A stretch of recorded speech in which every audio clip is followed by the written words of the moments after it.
JamesAllen.com is the online destination to easily design a customized engagement ring and save up to 50% compared to traditional stores. You pick a diamond, whether it's lab-created or earth-created, James Allen has over 200,000 conflict-free stones. Then you pick your ring setting and metal. And if you need some help, they have real-time diamond consultations available, where an expert can walk you through it all. Get 25% off your order at JamesAllen.com code podcast. That's JamesAllen.com code podcast. The NFL regular season is wrapping up, but there's still time to get in on the action with FanDuel, America's #1 sportsbook. Right now, new customers get $150 in bonus bets guaranteed when you place a $5 bet. That's $150 in bonus bets, win or lose. The app is so easy to use, and there are so many different ways to bet, like live same-game parlays. Find bets in the new Explore tab. Make a parlay in the Parlay Hub, the best way to find popular parlays, and more. So visit FanDuel.com/247 and make your first bet a layup. FanDuel, official partner of the NFL. Must be 21 plus and present in Arizona, Colorado, Connecticut, Iowa, Illinois, Indiana, Kansas, Kentucky, Louisiana, permitted parishes only, Massachusetts, Maryland, Michigan, New Jersey, New York, Ohio, Pennsylvania, Tennessee, Virginia, West Virginia, or Wyoming. FanDuel is offering online sports wagering in Kansas under an agreement with Kansas Star Casino, LLC. First online real money wager only. $10 first deposit required. Bonus issued as non-withdrawable bonus bets that expire 7 days after receipt. Restrictions apply. See terms at sportsbook.fanduel.com. Gambling problem? Call 1-800-GAMBLER or visit fanduel.com/RG in Colorado, Iowa, Michigan, New Jersey, Ohio, Pennsylvania, Illinois, Kentucky, Tennessee, and Virginia. Call 1-800-NEXT-STEP or text NEXT-STEP to 53342 in Arizona, 1-888-789-7777, or visit ccpg.org/chat in Connecticut, 1-800-9-WITH-IT in Indiana, 1-800-522-4700, or visit ksgamblinghelp.com in Kansas, 1-877-770-STOP in Louisiana. Visit mdgamblinghelp.org in Maryland. Visit 1-800-GAMBLER.net in West Virginia, or call 1-800-522-4700 in Wyoming. Hope is here. Visit gamblinghelplinema.org or call 800-327-5050 for 24/7 support in Massachusetts, or call 1-877-8-HOPE-NY or text HOPE-NY in New York, or visit oasas.ny.gov/gambling. Standard text messaging rates apply. Sports betting is void in Georgia, Hawaii, Utah, and other states where prohibited.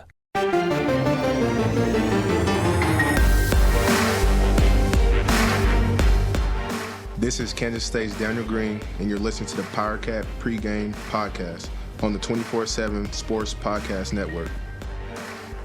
Kansas State will be making its 4th all-time appearance in the Big 12 Championship football game on Saturday, as the 10th-ranked Wildcats will square off with the 3rd-ranked TCU Horned Frogs at AT&T Stadium in Arlington, Texas.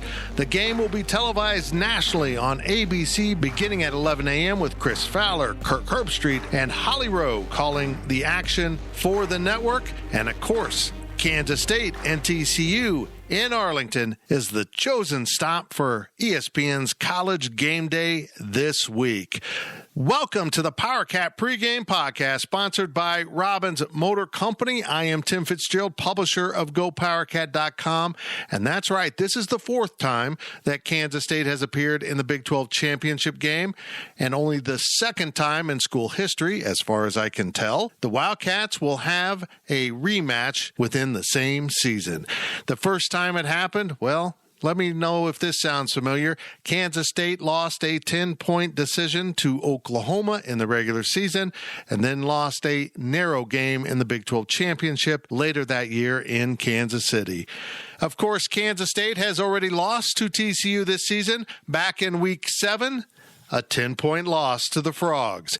38-28 in a game in which Will Howard came in for the first time in the season and looked great in the first half, and then everything kind of came unraveled for the Wildcats in the second half. Folks, this game has all the makings of a classic, but we'll see how it plays out when these teams tangle on Saturday morning in Central Texas. And to get you ready for all of that, we have a great lineup, our usual lineup, but some incredible interviews to go with it.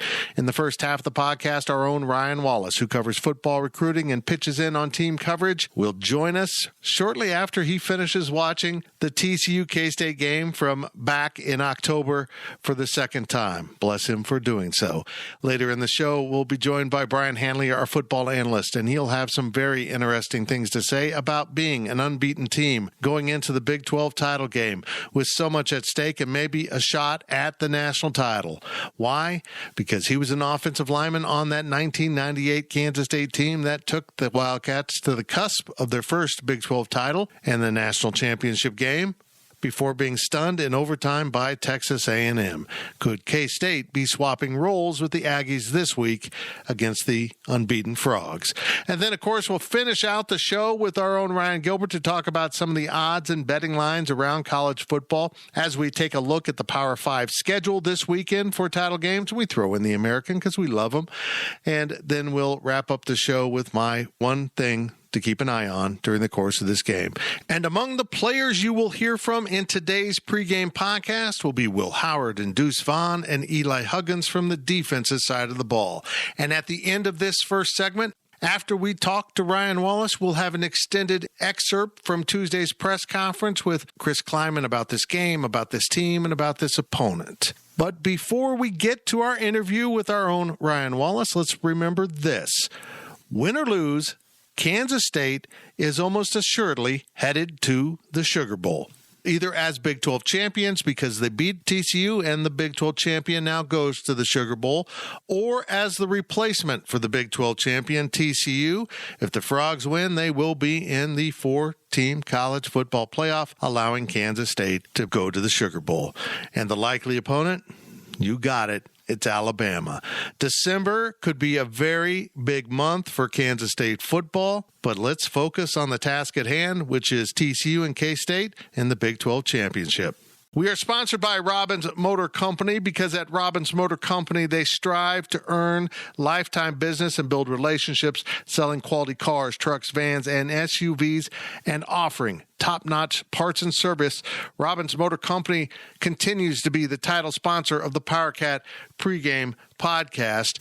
And now we bring in our own Ryan Wallace to talk about the Cats and Frogs in Arlington in a very, very big game for both of these programs. It always is when you make it to the conference championship. And K-State and TCU, of course, met in the middle of the season with the Frogs getting a victory after a big first half from Will Howard and the Cats. But my, oh my, how things changed in the second half of that game. Ryan Wallace, you went back and painfully rewatched that game. What did you learn after your second assessment of TCU's victory over K-State earlier this year?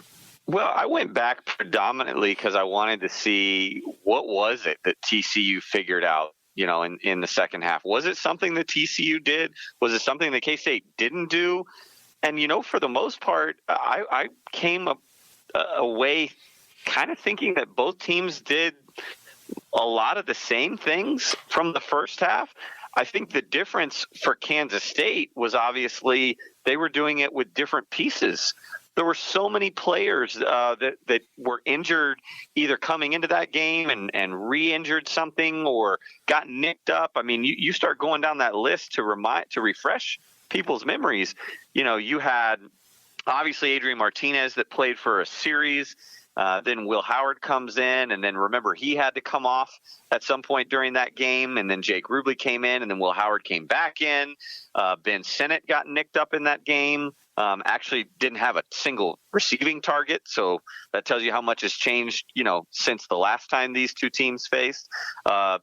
Deuce Vaughn played, but I think we all can agree maybe wasn't 100% at that point.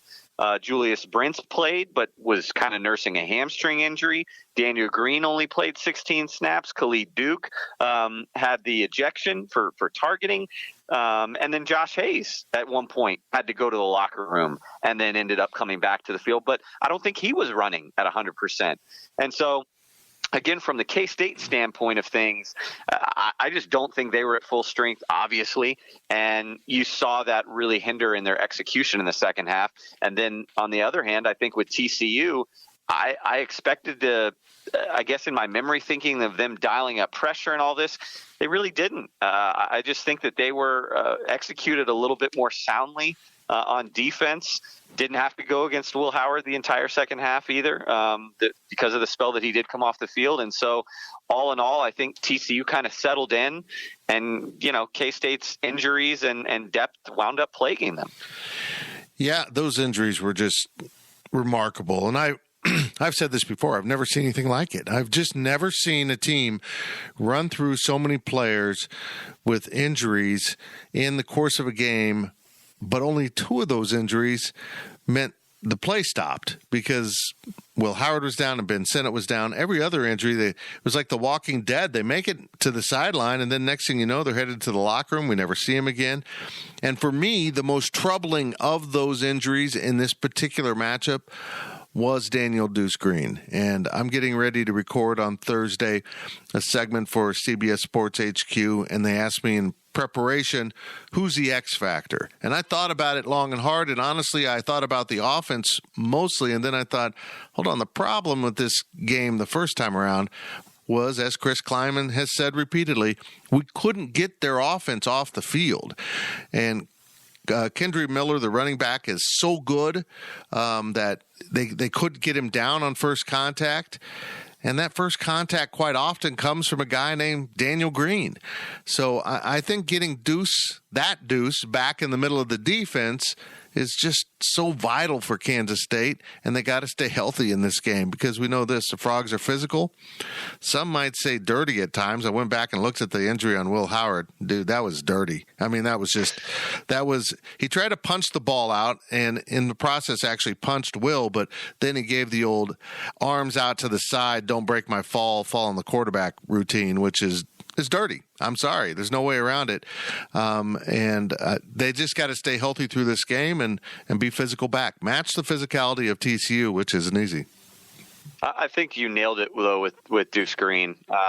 Him only playing in 16 snaps in this one really, really made a difference. And, I mean, even if you go into the first half that K-State played, so well really up until TCU punched one in late there right before halftime, even then you could see glimpses of things that would happen in the second half in terms of linebackers not playing, shooting the gap and missed tackles on Kendre Miller, or, not playing assignment sound, shooting the wrong gap. There were a lot back watching that game where K-State's defense kind of had everything aligned right, and the execution was just not there. Austin Moore he's a machine. He's a robot, but he needs a guy like Daniel Green playing next to him. It was very obvious, when you had Nick Allen, who's a very good, run-stopping guy, but again, kind of lacks that athleticism. TCU's a team that can take advantage of that, both in the run with a guy like Kendre Miller or in the pass. They can expose that real quick. Remember, Bo Palmer got in at times. Gavin Forche, who I think specializes more as a pass rusher than as an actual kind of anchor down, run support, coverage, and that sort of thing. He played a lot. And so, again, I think having Deuce Green on the field for a majority of the snaps, and then kind of flexing in Nick Allen as you need, because obviously TCU is going to ratchet up that pace. You're going to have to get some backups in there. But, when that backup is Nick Allen instead of, all due respect, Bo Palmer, it makes a difference. TCU is going to see the difference. And you're right, Fitz. I think you're not going to see K-State's defense out there for 38 minutes like they were at Amon G. Carter Stadium back in October when we saw TCU go 10 for 19 on third downs and 2 for 4 on fourth downs. This defense, because of Daniel Green, I really believe that it is going to look a lot different to these Horned Frogs. They're going to get off the field a lot more than they saw in October. Yeah, I agree with all that. Interesting statistical change here after the last week of regular season games in the Big 12 and what TCU did to Iowa State, which honestly was a little bit shocking, but I think the Cyclones just shut her down. K-State finishes the regular season with the top scoring defense in the Big 12, surrendering just 19.4 points a game.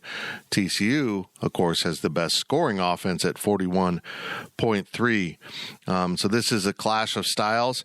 But the stats are deceiving in this. While TCU's defense is fourth in the conference, and they're very good, Kansas State's offense is sixth, which is in the lower half in scoring offense. But while I didn't do the math, I got to say, with Will Howard at the helm, those numbers have gone up tremendously, and that's another factor. The first game was Will Howard got thrown into it. We didn't expect it. He played out of his mind in the first half, and then the second half, well, actually, it started at the end of the first half when I thought Colin Klein got way too conservative on the final possession for K-State. TCU scored, got the ball back and scored.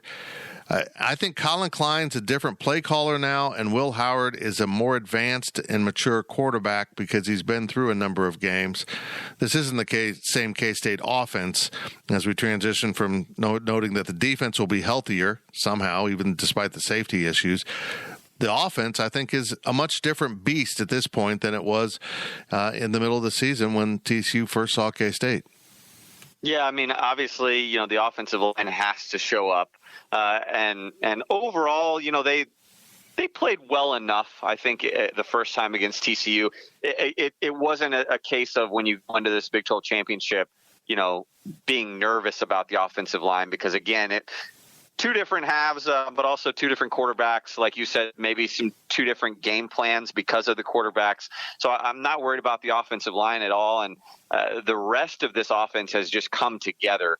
And I think Will Howard's ability in the passing game to open up different faucets has really helped. We heard Sonny Dykes this week already talk about the TCU media asking him, what's the biggest change from this K-State offense now to when you last saw it? And obviously, he mentioned Will Howard, but he brought up the idea that they're getting Deuce Vaughn back to the Deuce Vaughn that we saw in 2020 and 2021 in terms of flexing his ability as a receiver, getting him in matchups that he can win against linebackers.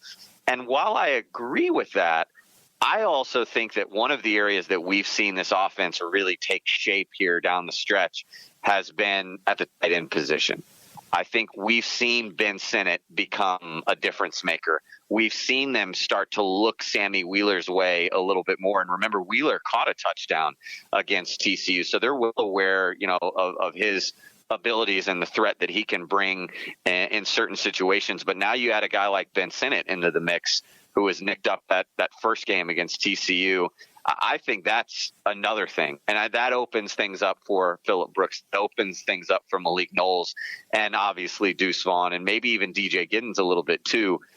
Much, much more balance, I think, because obviously of what Will Howard brings in the passing game, but also the development we've seen from these receivers. It's a much different beast, but I will say, as Chris Kleiman pointed out this week, it's a really fast TCU defense. Yeah. And so even though they're not really where they're supposed to be all the time, they can make up for it really quick. So they're a tough group to really, hit the home runs on, although K-State somehow did that first time around. They did. I think Will Howard caught him off guard, and let's be honest, he made some fantastic throws, and his receivers attacked the ball, which is something they haven't had a great history of doing. But I look at that Cade Warner touchdown. He just literally took the ball away from a defender.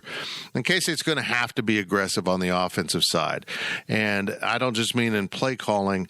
I feel like this Kansas State offensive line has had some really uneven performances this year. Some games they've gotten pushed around, but other games, and I go back to Oklahoma when I first noticed it, particularly a guy like KT Levingston is so locked in and fired up and motivated, and they start kicking butt. And they've got to do that. They've got to match the physicality of TCU in the process of opening up holes for Deuce Vaughn to operate, but you got to keep Will Howard healthy and protected, and TCU has a history of injuring quarterbacks throughout the course of this season. Whether you want to say that's dirty or not, the reality is quarterbacks haven't finished the game very often against TCU. In fact, K-State went through two. They got down to their third stringer before Will Howard came back. You got to match the physicality up front, and I feel like if K-State wants to win, this offensive line's got to be badasses on Saturday. Well, the offensive line, I think the element for me that they have to be better at is TCU's 3-man front is athletic. They're not great in size, but they're great in their mobility. We saw Dominic Williams, a true freshman nose guard, he really came on in that game, graded out pretty well from Pro Football Focus as well. Got the better of, Hadley Panzer a few times, Hayden Gillum. And again, a lot of it is just his mobility. And so when you're going to do these stretch plays, when you have, KT Levinston pull from his tackle spot or, Cooper Beebe pull, it's got to be tight and you've got to get to that man quick because otherwise TCU's got the athleticism to get there before you and blow the play up. Yeah. And I think the other area too, the two areas that I think K-State's offense can really do a good job against TCU because they did it the first time and they're better equipped to do it now, is you've got to stretch the field horizontally, I think, as well as vertically. And that seems like an obvious thing, but it makes these safeties be more accountable. These safeties, that's been TCU's blueprint for years, even going back to Gary Patterson, is these ridiculously athletic, balanced safeties that are gifted in run support and coverage. And if you can stretch the field, as we saw K-State do a little bit, get to the sideline, those guys got to come downhill. They've got to help the corners that are being blocked on the outside by receivers in run support. And so getting Deuce Vaughn on these stretch plays to the outside can open some things up then over the middle because the safeties have to stay true. They've got to play both elements of their game plan. And the other area that I really like K-State, and this one fits, and again, this is going back to where Sammy Wheeler and Ben Sinnott can make a difference, is the TCU linebackers are not equipped to cover. They're just not. And we saw Will Howard time and time again in that first half find little soft pieces in that zone over the top of a linebacker like Johnny Hodges or Jamoy Hodge. Now you've got Johnny Hodges coming into this game, the transfer from Navy, who's a really good run-stopping linebacker. He's already, it sounds like, might not be 100%. Wasn't their last game against Iowa State. It sounds like they're kind of nursing him this week to get him back to playing in Arlington. But even at 100% fits, he's not equipped to handle the coverage, to backpedal. I think that you get Sammy Wheeler, Ben Sinnott, even Malik Knowles and Cade Warner coming across the middle, maybe 10 to 15 yards where you can kind of lay it over in between the safeties and the linebacker. Colin Klein did a great job of it in October. I see no reason why K-State can't be even better at it this time around. Yeah, I agree with all of that. And let's not forget one other thing. K-State is more solidified in special teams now than they were, thanks to Ty Zentner and what he's brought to the field goal situation. And K-State missed 2 field goals in that game. One of them into the wind might have been a lot to ask, but Chris Tennant just wasn't driving the ball in that game, whether it was into or with the wind. He did in pregame and warm-ups he'd do it, but in the game he was kind of floating it out there. And now we see Tennant out there. Now we see Zentner out there actually driving the ball through the uprights. Those missed field goals were just huge momentum swings, let alone what they did, losing 6 points in a 10-point loss, changing the complexion of how K-State had to play. I just feel like the special teams has to hold up its end of the bargain, just like always in a close game for Kansas State if the Wildcats want to get over the hump. Oh, I mean, absolutely. They have to win that third element. And, I think they absolutely can now because you've got Ty Zentner handling field goal duties now. There is no wind in the Jerry world. And then you've got obviously everything he's doing as a punter. I mean, you could make a very strong case that he, should have been more in the conversation as a Ray Guy Award finalist. And then I also go over to TCU side. Griffin Bell, their kicker, has been outstanding this year. But I'm looking at their injuries kind of late in the year. And you look at a guy like Darius Davis that's so dangerous as a return man.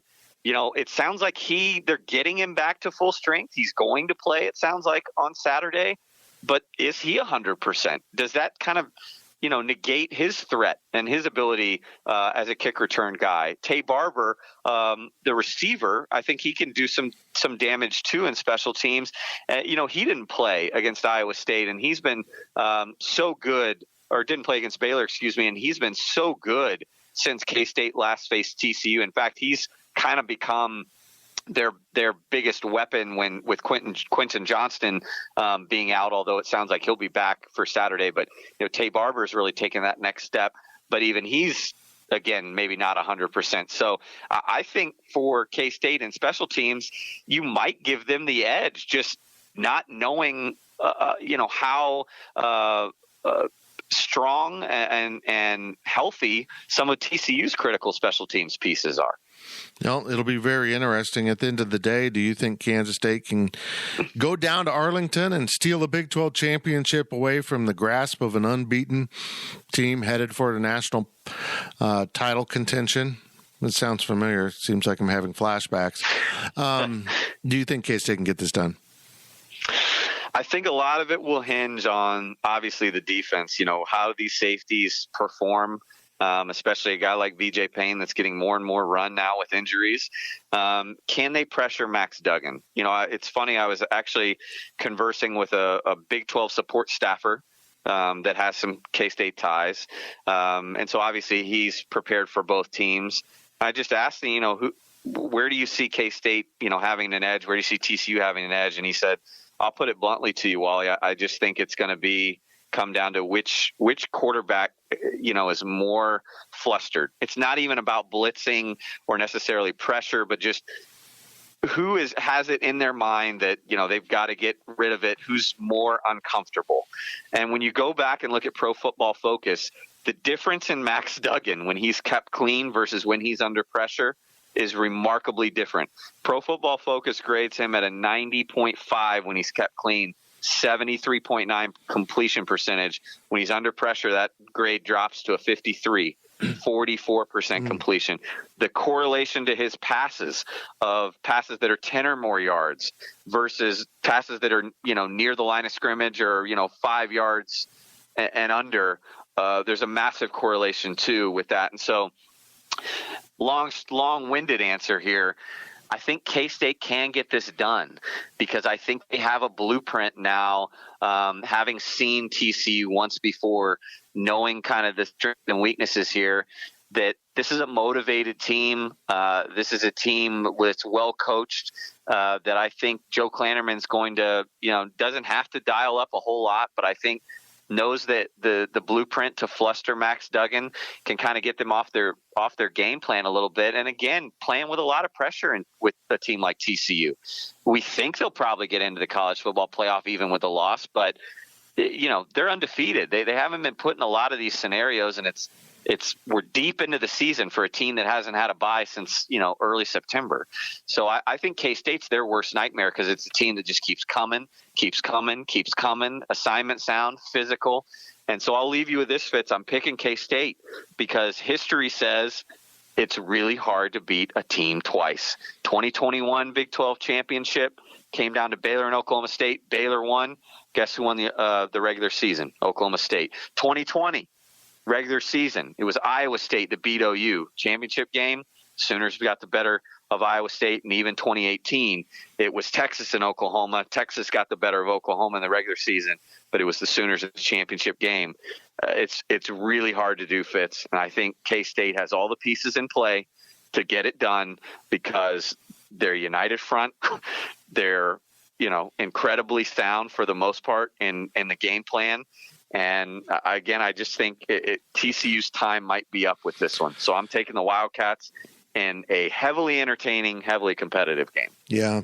Chris Kleiman said famously at his introductory press conference 4 years ago that football is football. Well, I'm going to disagree with him on this. Not many times at this level do you get to see the same opponent twice in a season, but at the FCS level, Chris Kleiman and some of these coaches did it on a regular basis, so they're very familiar with how to prepare for part two within a season, which is very strange for college football at this level. But here we go. Well, I appreciate it so much. And as we head into break, let's hear from Chris Kleiman. I asked him a number of questions about this team at Tuesday's press conference, and there's some other Q&A in here from other folks. But here is Kansas State coach Chris Kleiman, who won a bunch of national championships at North Dakota State by beating teams twice. Coach, with your history in the FCS level, playing the same team twice in the season, how does that change your preparation for that team? We've done that an awful lot, and you still look at the most recent body of work. For us, it was 6 games, then played them, and we had a plan for those 6 games, and then you got to look at the next 6 games. You got to see what worked, what didn't work. You don't want to reinvent the wheel in any respect, because there's a reason why we're here. There's a reason why they are here. Yeah, you've got to make some adjustments to the plan and offense, defense, and teams. It's going to still come down to a lot of one-on-one matchups, but try not to make too much of it, other than you and our players, their players know who they're going against. But schematically, you still have to do what your kids know. How far has your offense come or evolved since that second half at TCU where it was such a struggle for Will and the offense? Yeah, a couple things. We didn't see the ball very much because we couldn't get it back from them. But I just think they're so much more comfortable. Being that Will's played a handful of games now and taken, the majority of the reps with the ones for the last 3+ weeks. I think he's confident. I think the players are confident in him. And, I'm excited to see, as this week unfolds, some of the things that we come up with, some of the wrinkles maybe off of a specific look to what we do really well, and still comes down to getting the ball into our playmakers' hands.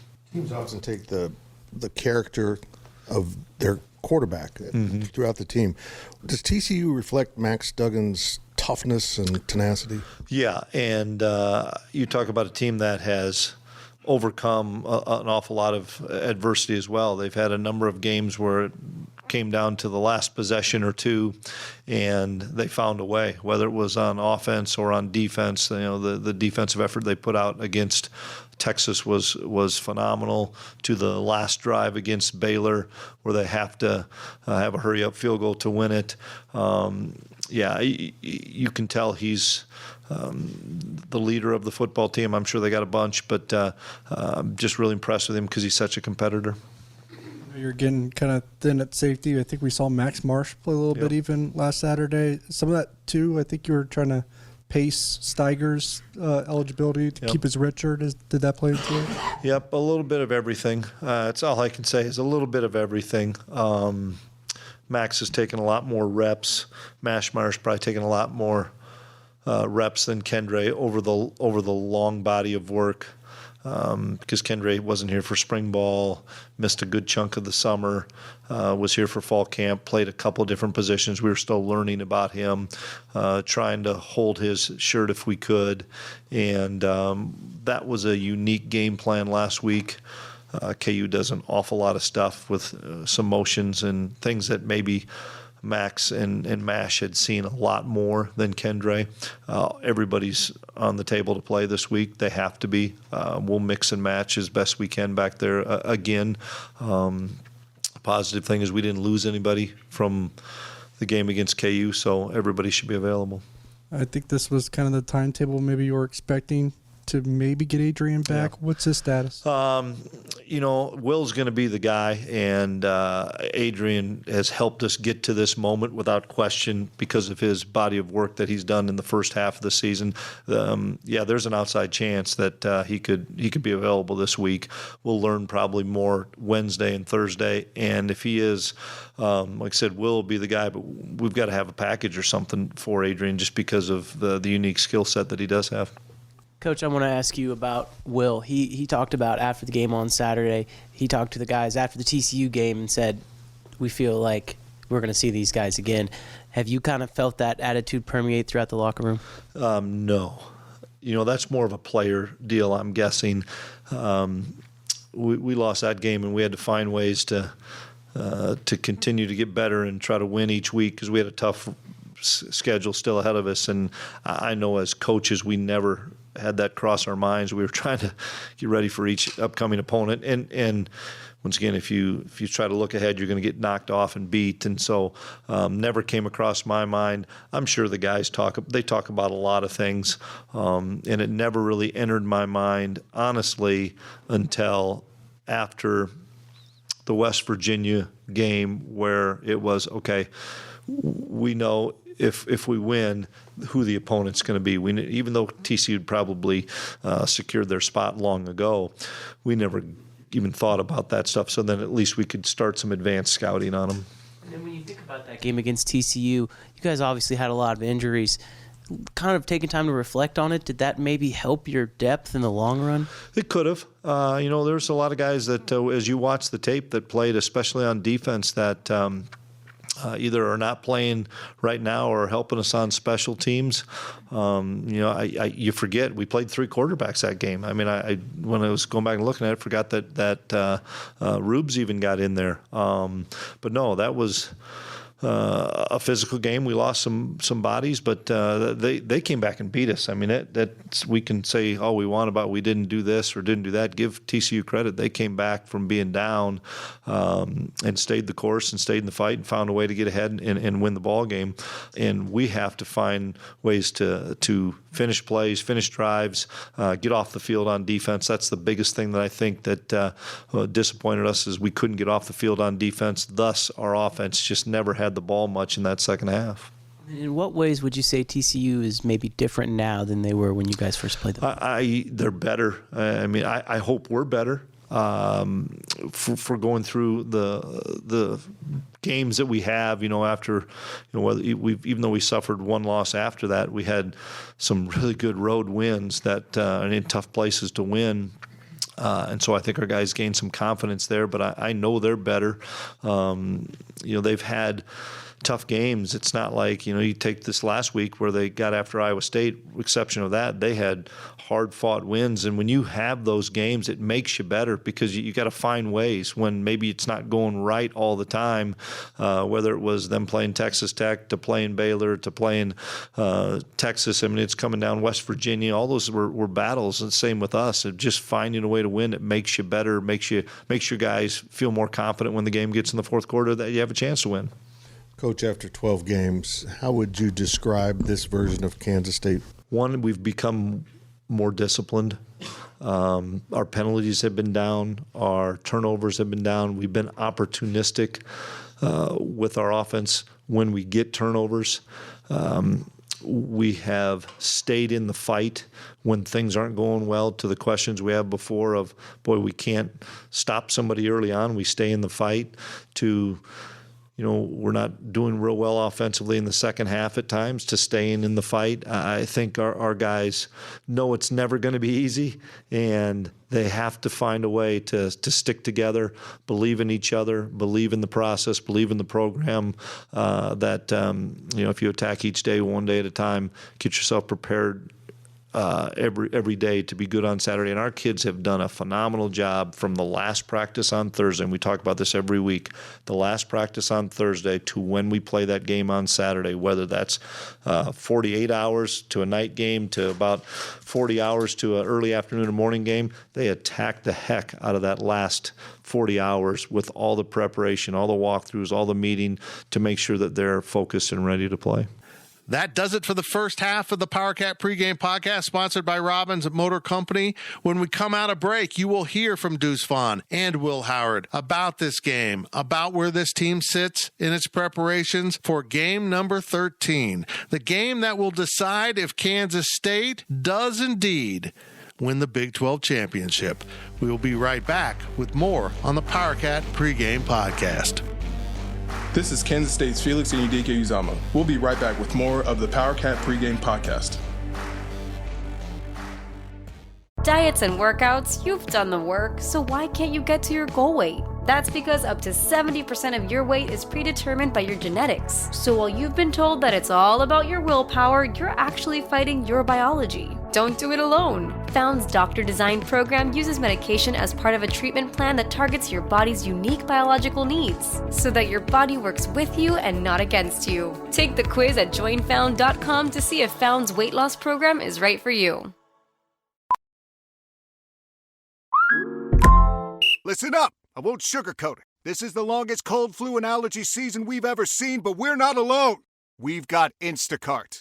Sure, you may be a coughing snot faucet who just wants mommy, but you're not giving up. Not when cold medicine, fragrant herbal teas, and honey shaped like bears can be delivered through Instacart in as fast as 30 minutes. Now let's go win the sick playoffs! Daddy, I just want my soup. Oh, sorry, Sport. App says it'll be here in a few minutes. Instacart for the win. This is Kansas State's Cooper Beebe, and welcome back to the PowerCat Pregame Podcast on the 24/7 Sports Podcast Network. What it mean to bring home a trophy? It'd be big time, just from the fact that we've been working for this for 11 months now, and really 12 now that we're in December. We set out for this goal, to accomplish this goal back in January, and all the work, the sweat, the tears, the preparation that's been put in all leads up to this week. So it'd be just a big thank you to everybody that's poured into us this entire year if we could win this championship this weekend. What's your anticipation level for this game? Man, I'm geeked up right now. I'm not gonna lie.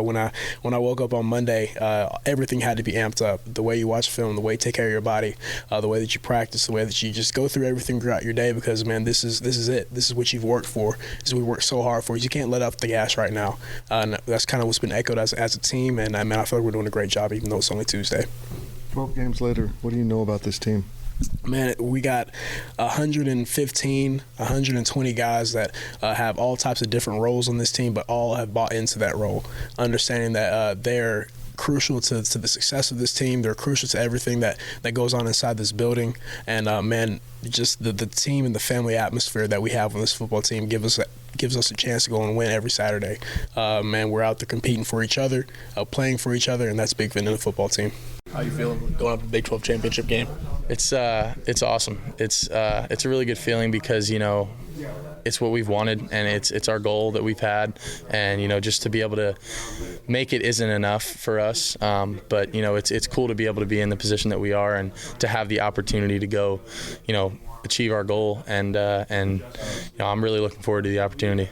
Is there a sour taste in your mouth still from that last game, a bad memory maybe of how that played out? Absolutely. I feel like, we're definitely going to remember the fact that we didn't score any points in that second half. I feel like we kind of left some things out there. And I think TCU is a really good team, but I think that was a game that we kind of let slip away from us a little bit. I'm looking forward to the opportunity to play them again because they're a heck of a ball team, and I think that I have a lot of respect for them, and I think just being able to go down there and take them on on this stage is going to be a lot of fun. It's going to be really cool. Looking back to your first game of the year, you get thrown into the fire at TCU.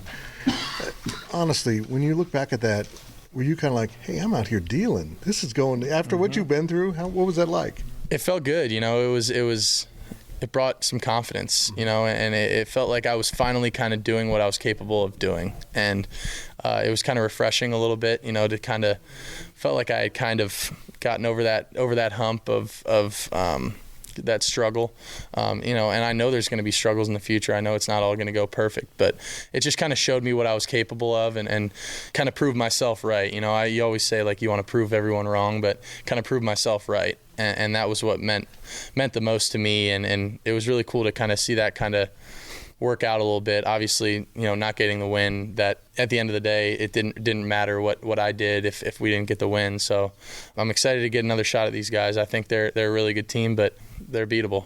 That was Deuce Vaughn and Will Howard talking about this opportunity to play TCU for the Big 12 title game, 11 a.m. Saturday morning in Arlington, Texas at the Jerry Dome AT&T Stadium. And remember, folks, before we get to our interview with Brian Hanley, who is standing by, the dedicated team of automotive professionals at Robbins Chrysler Dodge Jeep Ram Fiat will match you with a vehicle that suits your lifestyle and budget. Robbins Motor Company, title sponsor of the PowerCat Pregame Podcast, and now with Deuce Vaughn and his NIL, Robbins Motor Company has hooked him up with a Porsche. And now we bring in our football analyst, the one and only Brian Hanley, who will, I think, be at the game on Saturday. You'll be at the game, won't you? Yeah, absolutely. It's right in your neighborhood. We took a game to your backyard. You should probably show up. Brian, this is a fascinating game because I don't cover this, playing a team twice in the same season in college football. Chris Kleiman does. Some of his coaches do. I think there's a small advantage to that, but at the end of the day, you have to learn what you learned from the first TCU game and not outthink yourselves, which I think some coaches might do. Does this really impact the game that much that these two teams have seen each other in week 7 of the K-State schedule?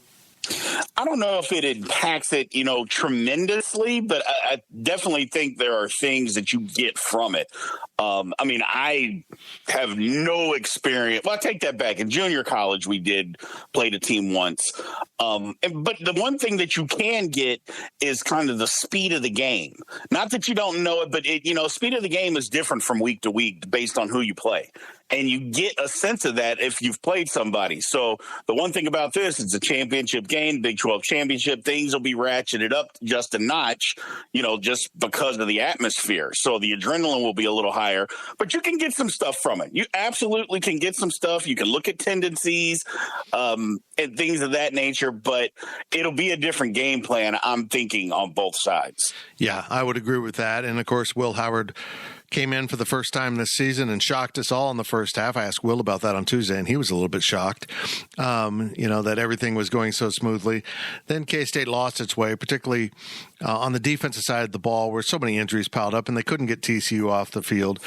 But at the end of the day, Brian, I look at this and getting back to your point, K-State has said this is the fastest, most physical team they played last year or this year during the season.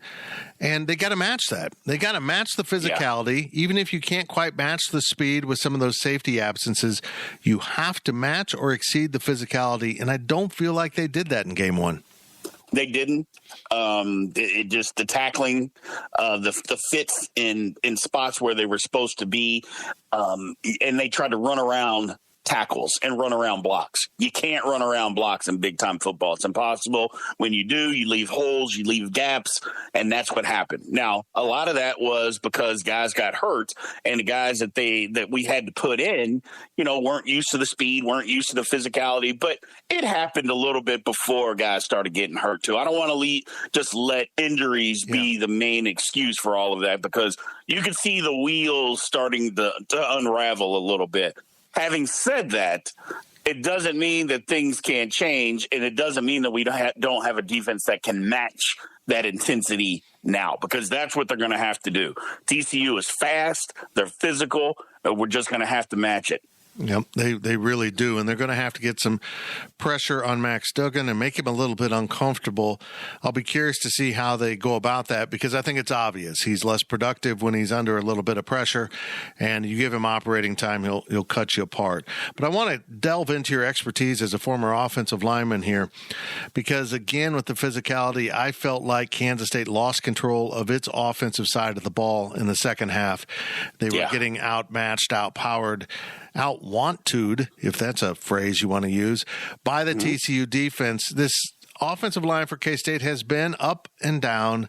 Brother, they better be up on Saturday. Yeah, and that was the thing. They got out physicaled. A little bit of that was they weren't necessarily put in the best position to make the plays that they needed to make. We can say that with a certainty. We saw it. It got super, super conservative. Also, one of the things is that TCU made an adjustment and just said, you're not going to run the football.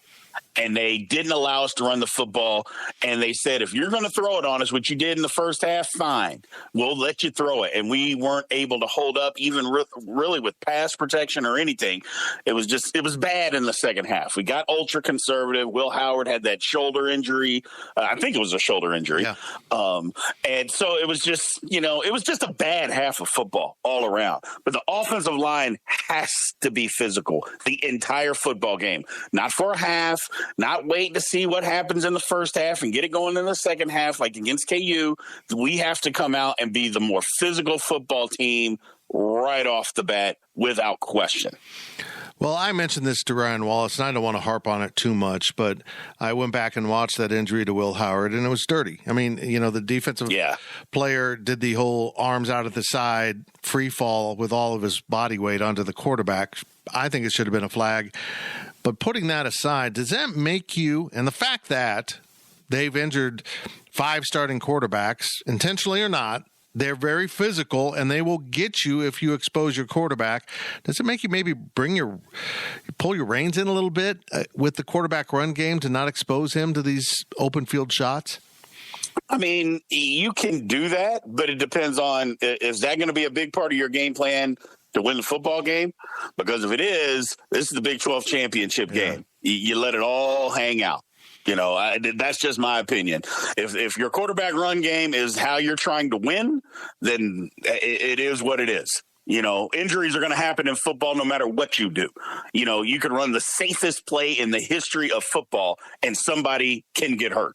So if that's what we're going to worry about or would worry about based on that, it's a mistake. So we just have to go win a football game, let everything hang out. If a guy gets hurt, a guy gets hurt, and I know that dampers what we can do. But you know what? They have football players that could get hurt too. So it's just the way that it goes. That's one of the things I love about Max Duggan. He's taken some shots. And in fact, if we want to throw accusations around of cheap shots, Khalid Duke took one on him and he got up and Khalid Duke went out of the game with a penalty. So that's been a real key for TCU. Max Duggan is a tough son of a you-know-what. He just keeps playing. And I feel like, and I asked Kleiman about this yesterday, we heard it earlier in the show, I feel like TCU's kind of taken on his demeanor. Yeah, we might be banged up and bruised, but we're still playing. We're still here. We're tougher than you. This is a tough team, and I really admire that. Yeah, they're a tough football team. They kind of taken on the identity of their quarterback, tough, gritty, but also can be finesse when they need to be finesse. That's why they're so good. They can match your toughness, but when they need to be a finesse speed team, they can do that. So that's what makes the challenge so difficult this week in attacking them and trying to beat them, because they are a really good football team that can do a lot of different things. And when you can do a lot of different things, as a football team, that means you're really, really good. And that's TCU in a nutshell. That they're physical, speed, but tough and gritty. They absolutely are. And and they're battle tested.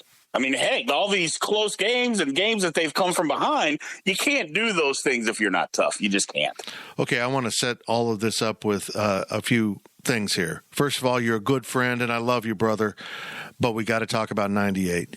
You were on a team that was unbeaten, on the cusp of playing for a national title.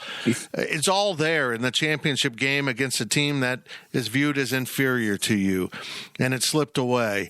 What is the mental approach the unbeaten team has to take in this game? What if you could give advice to TCU as someone who's been through the worst of this, what would it be? I think I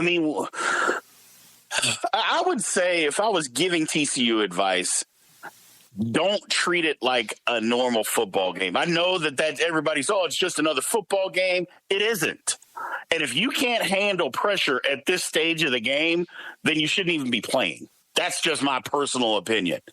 And we treated it like it was every other football game. We had penalties. We had turnovers, things of that nature that we didn't button up all the time, and it cost us. It just did. And if you treat it as a bigger football game, maybe some of those things get buttoned up. I've always been a proponent of that, Fitz, of treating the moment like the moment. I try to live my life that way. I've had some tragedies in it, and why I do that. Treat the moment like it's the moment. And TCU, this is your opportunity to go play for a national championship or to play in the college playoff. Treat it like that. Don't treat it like you're playing Iowa State or Kansas State in a regular season. It's not the same. It's just not the same. And again, if that brings on butterflies, of course, everybody's nervous. But this is big-time college football. If you can't handle it, then you probably shouldn't be there anyway. And I don't believe that's necessarily the case, because there's pressure everywhere, man. Okay, so let's flip this around now. Coach Chris Kleiman calls Brian Hanley and says, hey, I want you to talk to the team on Friday or on Saturday before the game. What would be your message as someone who's been in an enormous football game at the championship game level? Don't take it for granted. Do not take it for granted. Leave it all out on the field.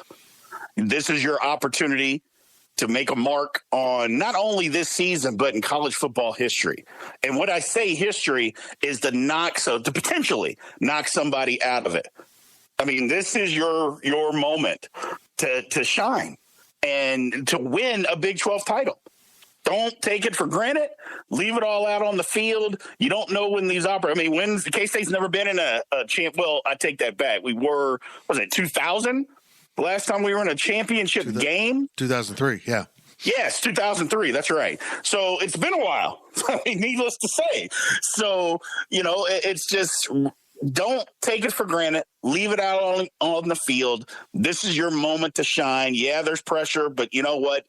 Pressure comes with a lot of different things, man. And there's a lot bigger things that happen in your life or going to happen in your life than a football game. So not that much pressure when you break it all down. Just go win the football game. Absolutely. Well, Kansas State comes into this game with a huge opportunity to win its third Big 12 title. 2003, of course, and then 2012, where there wasn't a championship game. They won it on the field by beating Texas in the final game of the season. And this one. It's an enormous opportunity for the program and for the players and coaches on this team. Win or lose, though, it appears they're going to go to the Sugar Bowl because they'll either be conference champion and go with a win over TCU, or they'll be conference runner-up and replace TCU. That will be in the college football playoff. Awaiting there, by all accounts, should be Alabama. This question was posed on our podcast by one of our subscribers at Go PowerCat. If you could only win one game, the conference championship against TCU on Saturday or the Sugar Bowl against Alabama on New Year's Eve day, which would you pick? Big 12 title. Me too.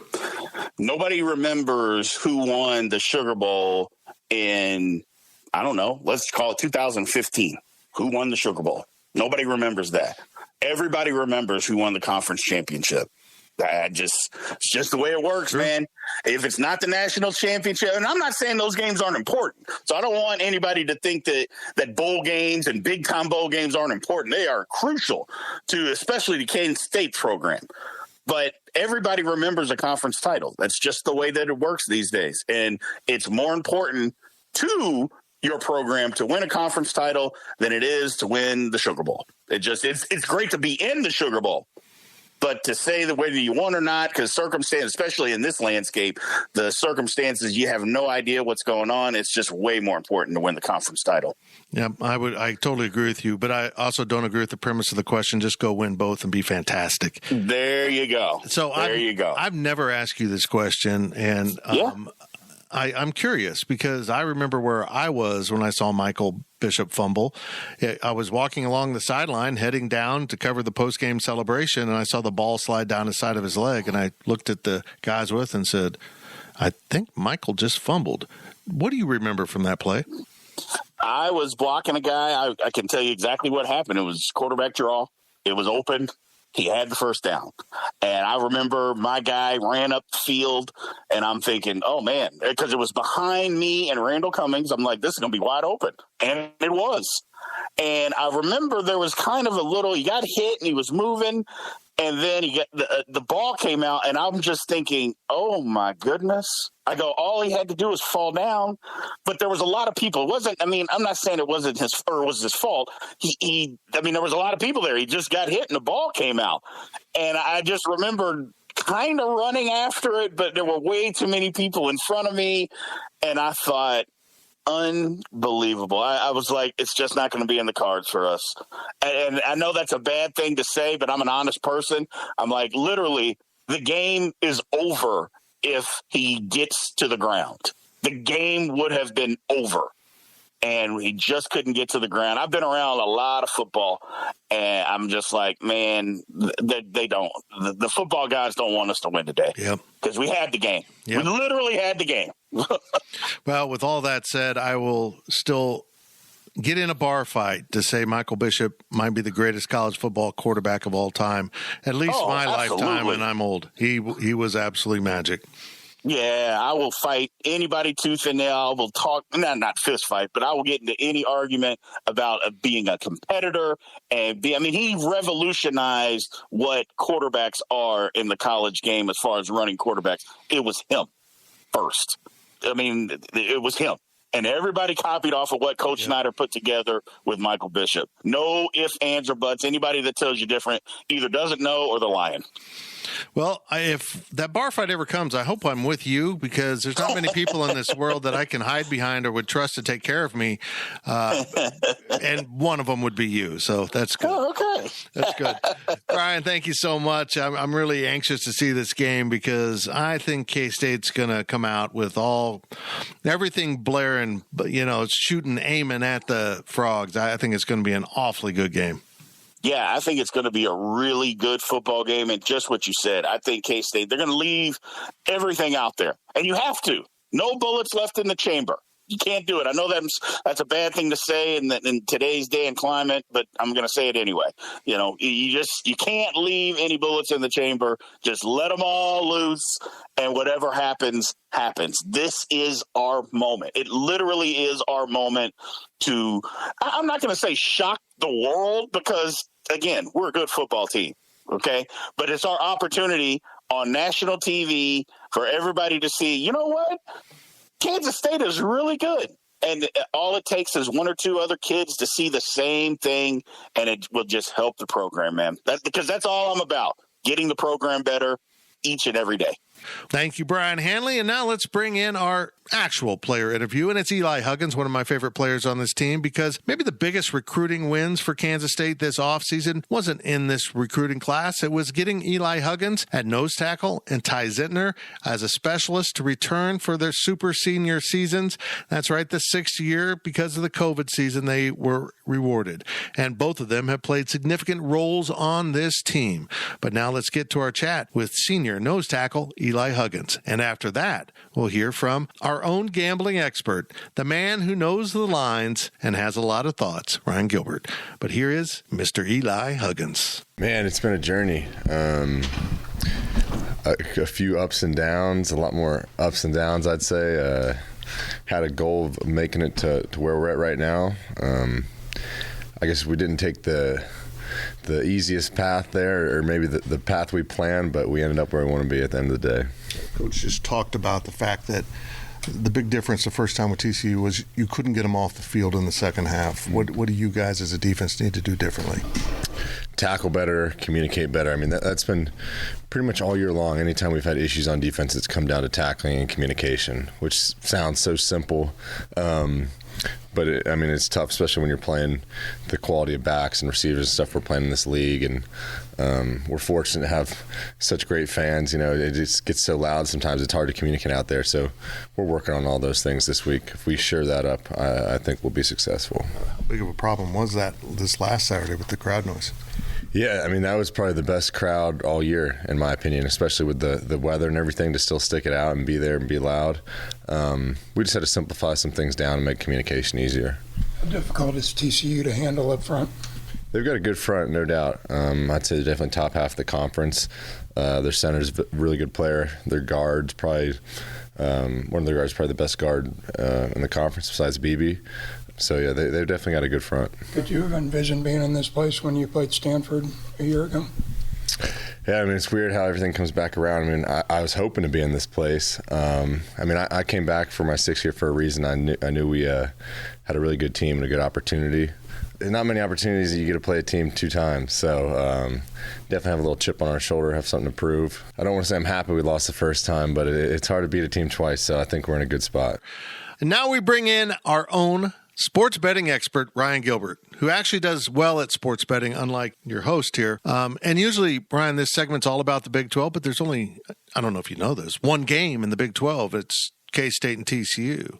It's championship weekend, Ryan Gilbert. It's like a bunch of mini Super Bowls, to put it in language you might understand. It's been a while since Kansas State's been part of this weekend. I know. It really has. It's kind of cool. Of course, K-State has been to 2 prior Big 12 championship games in 98 and 2003. They won in 2003, and then, of course, they won a title in 12 without playing a championship game because they didn't have one back then. They took it away from us because we were bad boys. That's not at all what happened. Let's get going here. There's one Power 5 game on Friday. I got so confused by the other games going on this weekend, including, the lesser conferences. I'm just going to call them the lesser conferences. But the one Friday night game that counts is actually pretty damn interesting because USC, as of right now, appears to be in the college football playoff. They are a 2.5-point favorite over Utah. Utah fans travel like crazy, so this is going to be a Utah-heavy environment. I think Utah wins. Your thoughts? It's interesting because USC is certainly playing for a lot more than Utah, but yeah, I mean, Utah already beat them once earlier this season, right? So Utah's defense is legit giving up just 317 yards per game, and I'm with you. The only intriguing part about betting USC is obviously they're playing for a lot more, but who wouldn't want to be the spoiler in the situation? Yeah, we'll get to more of that later in these picks. Let's move to the one non-Power 5 conference we're picking because it's the American, and it does have future Big 12 member UCF in it. They're playing at Tulane. Tulane, which K-State lost to this season, is a 4-point favorite, but I believe UCF won their first matchup of the season. Does Tulane hold on to this and advance to a New Year's Six bowl? I feel like we're super biased with this, right? Yeah. I feel most around K-State would just pick Tulane because they were victorious over the Wildcats. It's interesting. I pulled up the against the spread numbers for college football, and TCU is just about the best at 9-2-1. We'll get to that in a second, but there's two teams ahead of them. One of those is Oregon State, and then the other one is Tulane. So I don't want to say that makes Tulane a great team, but maybe it makes you feel a little bit better about that loss to Tulane earlier in the season if you're a K-State fan.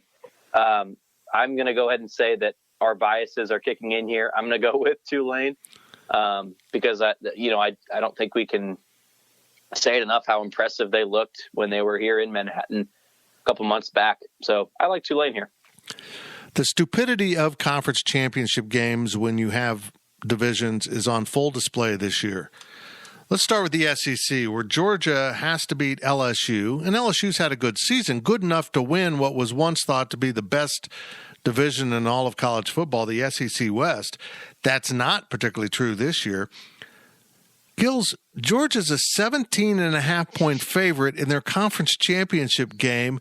This is stupid. Why are they playing the two best teams? Why are they doing the division thing still?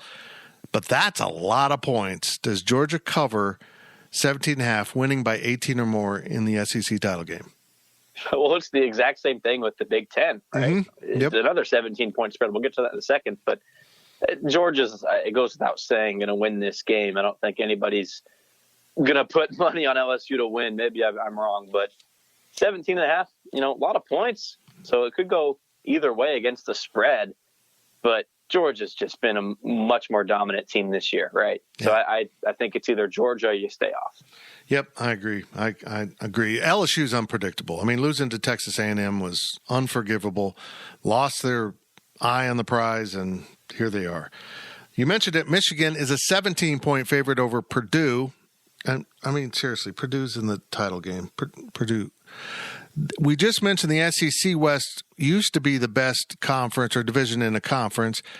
The Big Ten West has to be by far the worst Power 5 division in history. And that says a lot when you consider how bad some of the ACC divisions have been. I would think the winner of the Sun Belt could win the Big Ten West going away. Purdue kind of backs in, eases in. They earn the right, but only because Iowa choked against Nebraska. Michigan covers this, don't they? Michigan's just too much. Yeah, I know Michigan's gotten a lot of heat for a relatively weak schedule this year, but give them credit for the win over Ohio State. And I mean, you look at like LSU, Georgia, and then Purdue, Michigan. Like LSU and Purdue, the two bad teams that are playing, right? I mean, LSU's miles ahead of Purdue, in my opinion, right? I mean, give the SEC credit. That's a tougher conference in the Big Ten, right? And LSU still had a better record. So the more I talk about this, I might lean LSU in that game, but I certainly lean Michigan in the Big Ten championship game. Michigan's going to kill them, right? Yeah, I would think so. Kill them. I would think so. They've got just so much to lose here. I think they'll unload. Because, all of those teams, Georgia and Michigan and USC, win and they're in. Same with TCU. We'll get to that in a second. First, we need to head out to the worst of the Power 5 conferences this year, and by a mile, the ACC is AC stinky. Clemson is a 7.5-point favorite over North Carolina. By far the two best teams in this conference, I guess. But I think Clemson stinks this year, and they're the best team by far in the ACC.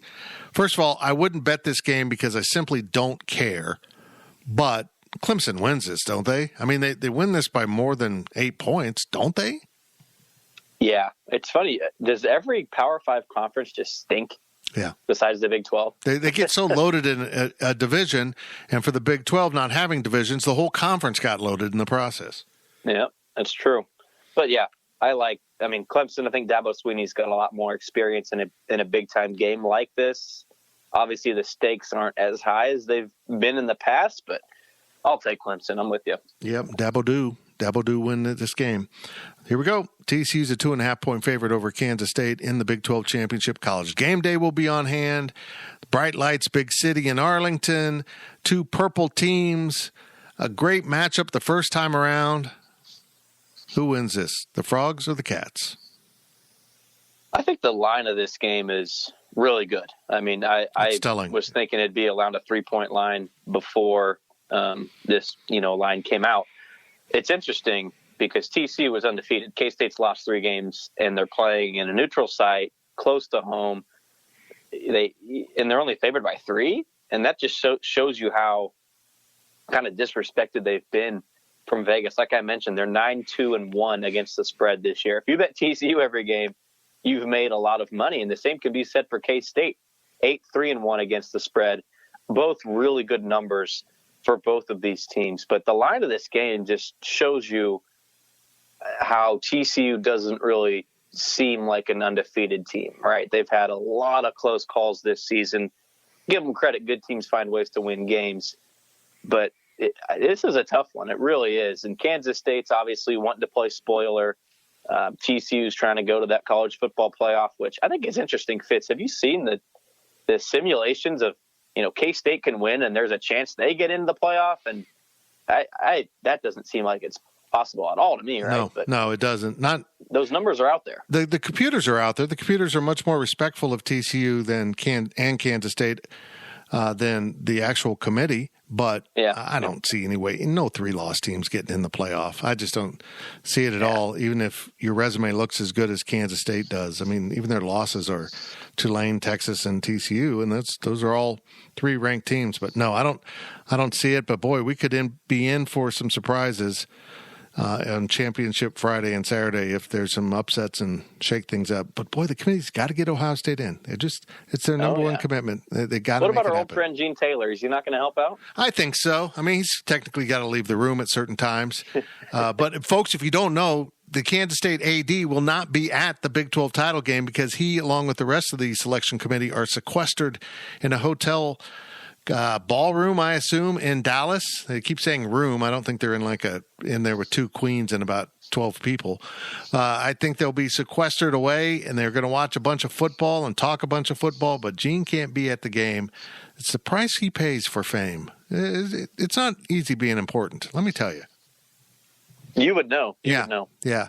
And by the way, everyone, our lines are from the Caesars Sports Book. Our affiliation with CBS Sports and 24/7 Sports leads us to that because they have an affiliation with Caesars. So all of those numbers are from the Caesars app, which you can get in the state of Kansas now. But go ahead and check your favorite betting platform for your own odds. And, of course, odds change as the week goes on. We will see what happens with that with the K-State game. Ryan Gilbert, thank you very much. Your expertise is always welcome. Thank you, Fitz. Thank you, Ryan Gilbert. If I'd listened to you all year long, I probably would have more money. Now let's get to the wrap-up of our show. We've taken up more time than I thought we would, but here we go. It's my one thing to keep an eye on in this game, the key that might be the most important of all. And for me this week, it's the clean pocket. Who has the clean throwing pocket for their quarterback? K-State wants to knock TCU off of its offensive rhythm. It has to pressure Max Duggan. They have to find a way to get and make contact with that TCU quarterback. Give him a clean pocket and he will slice you up, and then the running game takes over and you're in big trouble. K-State found out out in the second half of the team's first meeting down in Fort Worth. Meanwhile, on the other side of the ball, Kansas State has to protect Will Howard. If Will Howard has time to operate in the pocket, he will do some damage. And he showed that in the first half of that game at TCU earlier this year. And then TCU started to push the line of scrimmage and take over the game in the second half. Who gives their quarterback time to operate? Who keeps that pocket clean and their quarterback uninjured? That is going to be so crucial throughout this game. Well, folks, we've got a lot of coverage at GoPowerCat.com. Make sure you go check us out. And including in that, if you're one of our subscribers, our VIPs, and make sure you check out our specials. There's always something going on. You can get my 5 keys to victory. You just heard one of them right there. But also with that goes my score prediction. However, I will tell you this. I feel good about this game for whatever reason. I felt really good about the 2003 matchup with Oklahoma that K-State knocked off what many thought was one of the greatest college football teams of all time. And this time, K-State gets clearly the best team in the Big 12 through the regular season. Somehow, some way, TCU navigated the best conference in all of college football and got out of it with a perfect record.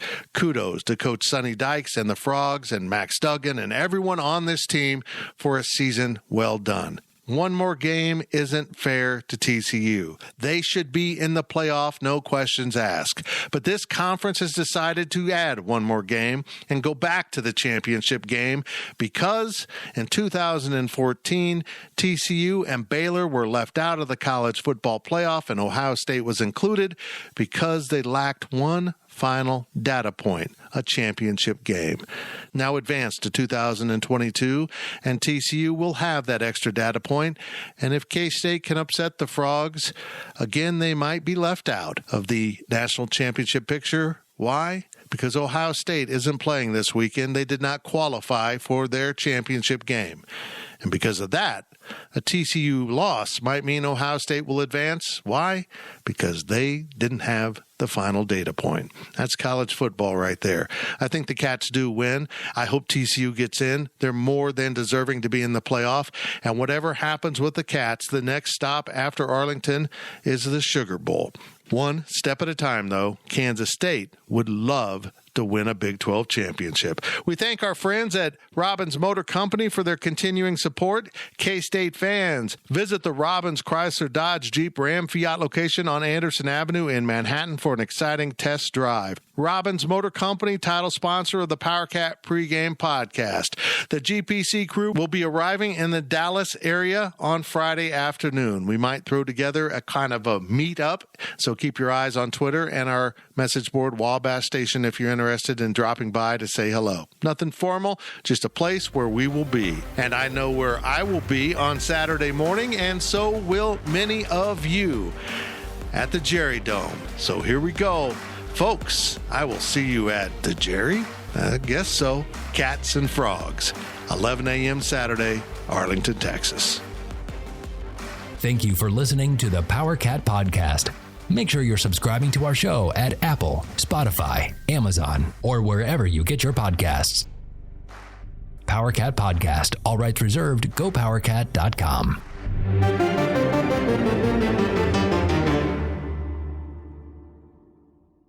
With Blue Link Plus, you can access your Hyundai Tucson Limited remotely. Doors unlocked, temperature set, lost car found.